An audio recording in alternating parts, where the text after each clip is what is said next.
کہہ دو کہ جن کو تم اللہ کے سوا معبود خیال کرتے ہو ان کو بلاؤ، وہ آسمانوں اور زمین میں ذرہ بھر چیز کے بھی مالک نہیں ہیں، اور نہ ان میں ان کی شرکت ہے، اور نہ ان میں سے کوئی اللہ کا مددگار ہے، اور اللہ کے ہاں کسی کے لیے سفارش فائدہ نہ دے گی مگر اس کے لیے جس کے بارے میں وہ اجازت بخشے، یہاں تک کہ جب ان کے دلوں سے اضطراب دور کر دیا جائے گا تو کہیں گے کہ تمہارے پروردگار نے کیا فرمایا ہے؟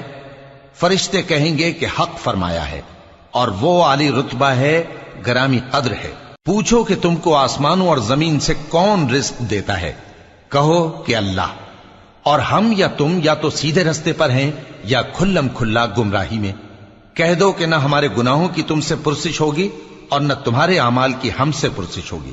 کہہ دو کہ ہمارا پروردگار ہم کو جمع کرے گا، پھر ہمارے درمیان انصاف کے ساتھ فیصلہ کر دے گا، اور وہ خوب فیصلہ کرنے والا ہے، صاحب علم ہے۔ کہو کہ مجھے وہ لوگ تو دکھاؤ جن کو تم نے اللہ کا شریک بنا کر اس کے ساتھ ملا رکھا ہے۔ کوئی نہیں، بلکہ وہی اللہ غالب ہے، حکمت والا ہے۔ اور اے محمد صلی اللہ علیہ وآلہ وسلم، ہم نے تم کو تمام لوگوں کے لیے خوشخبری سنانے والا اور ڈرانے والا بنا کر بھیجا ہے، لیکن اکثر لوگ نہیں جانتے، اور کہتے ہیں اگر تم سچ کہتے ہو تو بتاؤ یہ قیامت کا وعدہ کب پورا ہوگا؟ کہہ دو کہ تم سے ایک ایسے دن کا وعدہ ہے جس سے نہ ایک گھڑی پیچھے رہو گے اور نہ آگے بڑھو گے۔ اور جو کافر ہیں وہ کہتے ہیں کہ ہم نہ تو اس قرآن کو مانیں گے اور نہ ان کتابوں کو جو اس سے پہلے کی ہیں، اور کاش ان ظالموں کو تم اس وقت دیکھو جب یہ اپنے پروردگار کے سامنے کھڑے ہوں گے اور ایک دوسرے پر الزام دھر رہے ہوں گے۔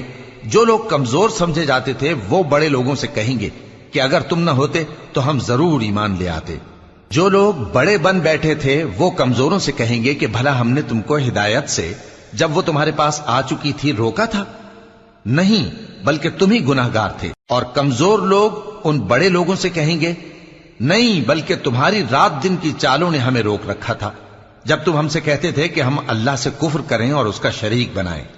اور جب وہ عذاب کو دیکھیں گے تو دل میں پشیمان ہوں گے، اور ہم کافروں کی گردنوں میں طوق ڈال دیں گے، بس جو اعمال وہ کرتے تھے انہی کا ان کو بدلہ ملے گا۔ اور ہم نے جس بستی میں بھی کوئی ڈرانے والا بھیجا تو وہاں کے خوشحال لوگوں نے یہ ضرور کہا کہ تم لوگ جو چیز دے کر بھیجے گئے ہو ہم اس کو نہیں ماننے کے، اور یہ بھی کہنے لگے کہ ہم بہت سا مال اور اولاد رکھتے ہیں اور ہم کو عذاب نہیں ہوگا۔ کہہ دو کہ میرا رب جس کے لیے چاہتا ہے روزی فراخ کر دیتا ہے اور جس کے لیے چاہتا ہے تنگ کر دیتا ہے، لیکن اکثر لوگ نہیں جانتے۔